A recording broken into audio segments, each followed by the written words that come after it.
Let's talk about the weird article surrounding this study of how lack of diversity in video games is apparently like experiencing everyday racism. Man, after seeing the lack of brown people in modern shooters, I did what every normal human being would do in that situation: throw my PC into a well and jump myself off of buildings while crying about how racist America is. The lack of diversity in video games has the same impact as everyday racism on minority players, according to a study done by the University of Saskatchewan human-computer researcher Kyle Pasmore.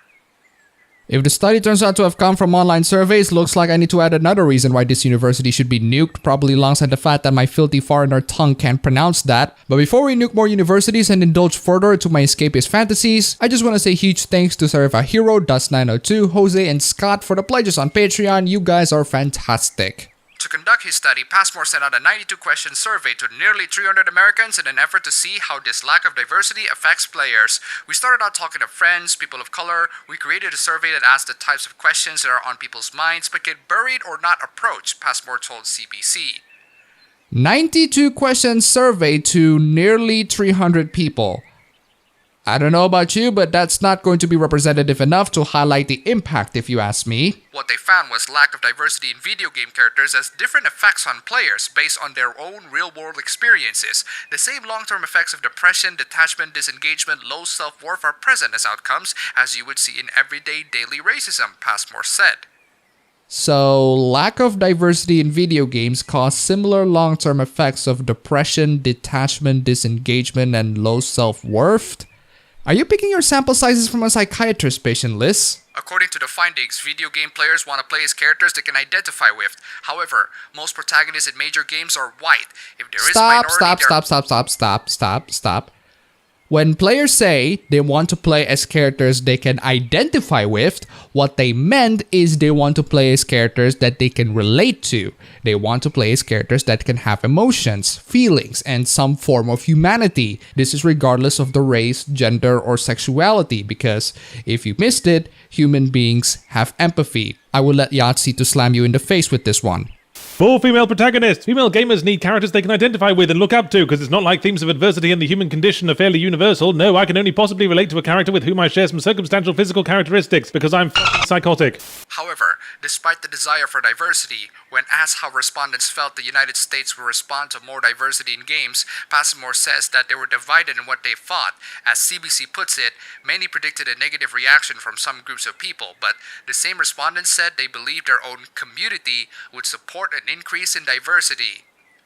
That's because your demands are completely ridiculous, because you're making a study based on the mindset that non-white people cannot relate to white people because of their skin color. And that is a pretty racist mindset, if you ask me. So this was indicative of a trend we see throughout the literature, where we're giving way more credit to this highly vocal negative minority, to this sort of fear that is actually warranted by data, Passmore added.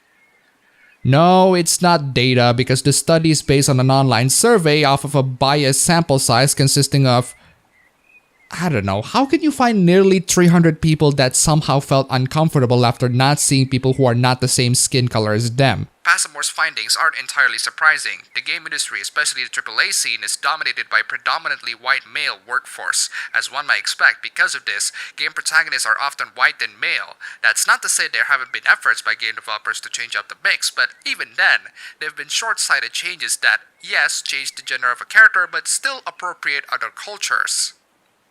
So any attempt of you trying to please these people will inevitably lead into more and more whining. Game is populated by white men, here are games with women, but oh no, they are sexy. Oh no, they're appropriating certain cultures. Since these people are never pleased, I have no idea why game developers are still catering to them. Independent developers have been vocal about adding diversity in games. It's more common in the independent scene to find games made by and for people of minority groups. It's best to question, how can the AAA scene learn from this? An answer might come from Pillow Fight Games co-founder Joe Fu, who recently took to Twitter to say if a game is going to have a minority character, then developers should have that minority character represented in its staff and in charge of the character.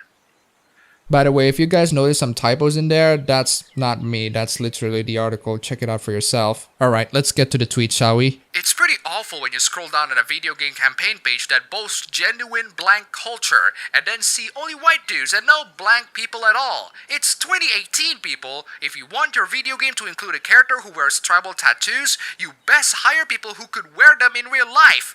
Any people. If your main character has tribal tattoos, so should your creative director.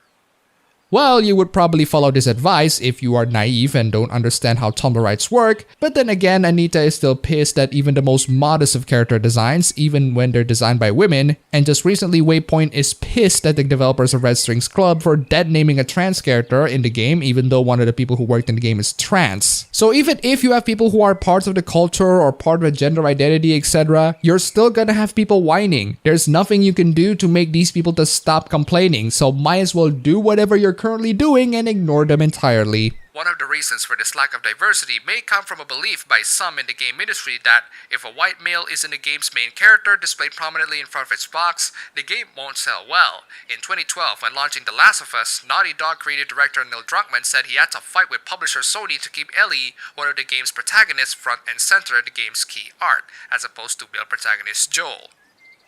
Okay, I want you to recap that event once more so that you can pinpoint what's wrong with it. So, Neil Druckmann from Naughty Dog had to beg Sony to get Ellie in front of the cover of the game instead of Joel. Sony thinks that the game would sell more if Joel was in the front cover.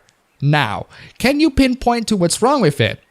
Well, it was wrong for Sony to assume that the game would sell better if it's a man who was in the front cover instead of a woman. Keyword Sony, as in big executives who don't understand what gamers think these days. Big game developers and big game publishers don't know what gamers want all the freaking time. Your issues of diversity is on the bottom list of what gamers really want, alongside Virtual Boy Remastered and always online DRM. According to a recent industry survey by the International Game Developers Association, 84% of developers feel diversity in the game industry in general is very or somewhat or important.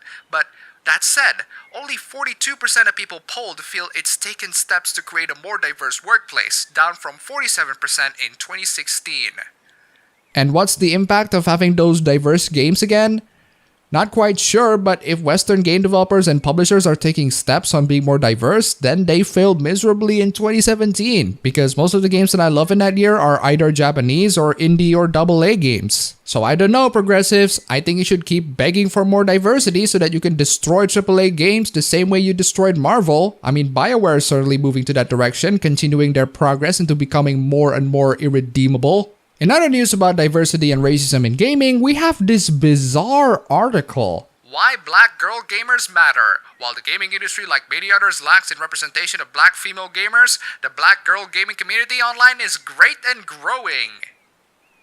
It is quite interesting to know the mindset of people who base their entire identity to the color of their skin and their reproductive organs. I want to know how boring you have to be as a person in real life if that's your entire personality. Hey, I'm black, and I'm a girl, and a gamer. Please give me attention. It is not unknown that being a black woman in gaming is as many times as like navigating through a minefield, and as an avid black girl gamer who enjoys playing both console and mobile games, I know that from first-hand experience. However, what I also know is that there's an awesome community of black girl gamers online who have reaffirmed my love for gaming and the beauty of sisterhood, because after all, black girl gamers matter.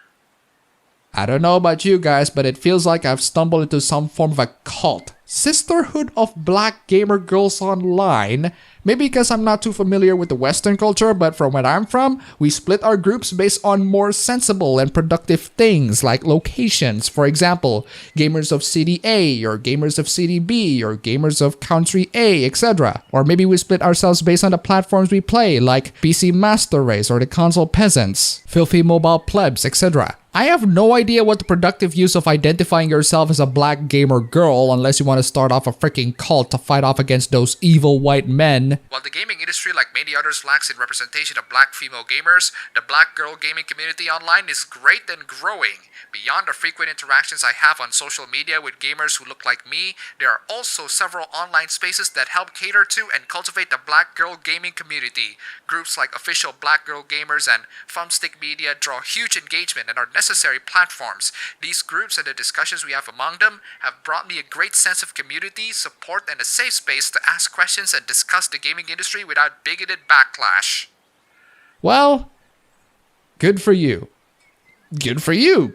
Good for you that you formed these support groups for yourselves, but eventually you're gonna have to crawl out of that comfort zone of yours and start interacting with real people. Isn't the main idea of being a gamer is that you talk about video games and your gender or skin color doesn't really matter? Sure, the conversation can get toxic, but then again, every conversation can get very toxic with the exception of porn. Isn't it interesting that one of the many ways for us to achieve world peace is to go back into our deepest, darkest desires that happen to tingle between our legs? Imagine the many wars that we can stop if we just spam people with porn. Socks is going to lead ourselves toward peace by beheading those who will censor porn.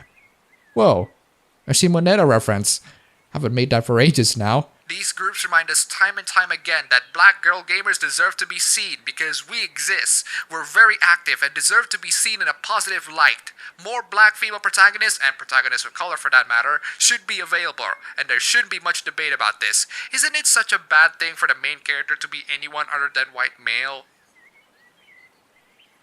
Well, there are a few problems with that. One, the gaming industry is dominated by either the West or the Japanese, so representation of black characters are going to be understandably rare unless Africa decides to start off its own gaming industry. Sorry to put this in perspective, but Wakanda is a fictional nation. I don't think Africa is capable of having that advanced technology prowess, what with the amount of poverty and economy issues and low IQ that it had as of current year. And two, demanding black female protagonists and protagonists of color smacks absolute entitlement to me. It's just constant begging of senpai notice me, please. While I am a bit tired of the generic straight white man protagonist, I don't think game developers should be crucified for having that option. I don't think you are correct when you say that game developers are racist for not giving you the option. Just because they don't cater to you doesn't mean they're racist, but unfortunately that won't stop you guys from thinking it as such. Black girl gamers are competitors. We are mobile gamers, we are FPS gamers, we're adventure gamers, and we're part of any other gaming genre you can think of.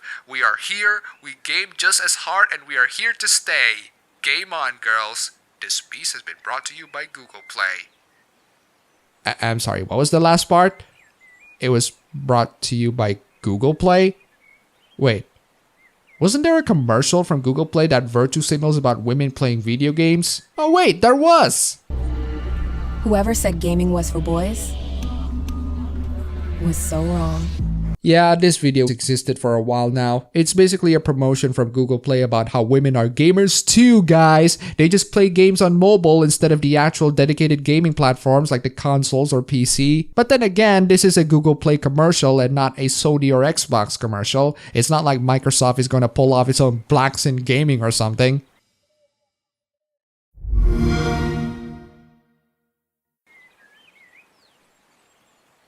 Why can't we just nuke this world?